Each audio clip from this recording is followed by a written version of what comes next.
So I was just working on a passage that I found very moving that I thought I would share with you. So it was, the situation was that there were a group of monastics who were not, who were kind of being lax and lazy and self-indulgent and all. And so the Buddha gave them a whole talk about the kind of the practitioners who have done their work and the practitioners who haven't done their work and how to succeed in their practice and so on. And then he said, at the end of this talk to them, he said, "Bhikkhus, even with a teacher who is concerned with material things, an heir to material things, attached to material things, such haggling by his disciples would not be proper. If we get this, we will do it. If we don't get this, we won't do it." So what should be said when the teacher is the Tathagata, who is utterly detached from material things?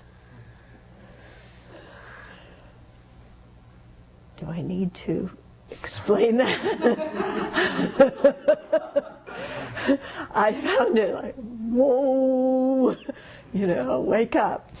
Then the Buddha continued, "Bhikkhus, for a faithful disciple who is intent on fathoming the teacher's dispensation," that means the teacher's message, the teacher's teachings, okay, "it is proper that he conducts himself thus. The Blessed One is the teacher. I am a disciple. The Blessed One knows. I do not know." In other words, to be humble, to be open and receptive. "For a faithful disciple who is intent on fathoming the teacher's dispensation, the teacher's dispensation is nourishing and refreshing."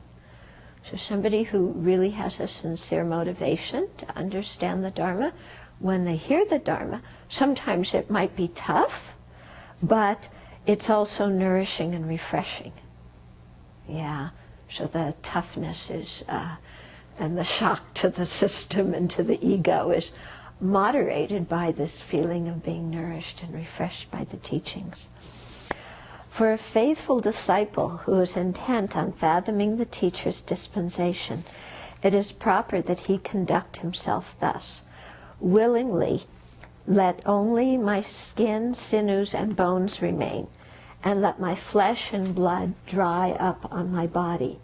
But my energy shall not be relaxed so long as I have not attained what can be attained by human strength, human energy, and human persistence."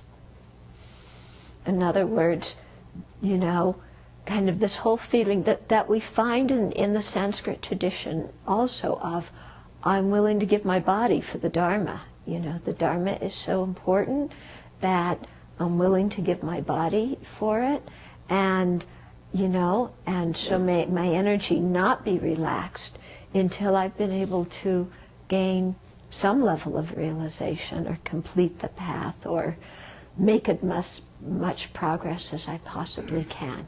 In other words, really having a strong intention to practice well, to accomplish what can be attained by strength and energy and persistence, instead of just kind of taking everything for granted and hanging back and got good food, so, I don't need to do much. It's all very comfortable.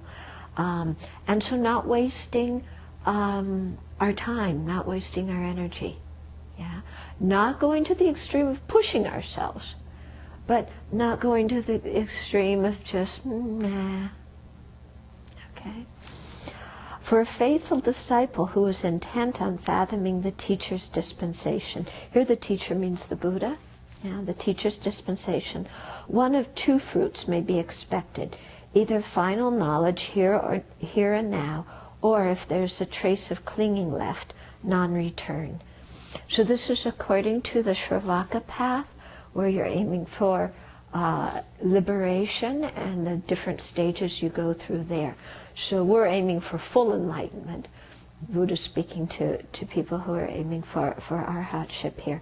But still, you know, if what Buddha's saying is, if you're sincere in practice, in your doing your practice, it will bear results. Don't worry about that.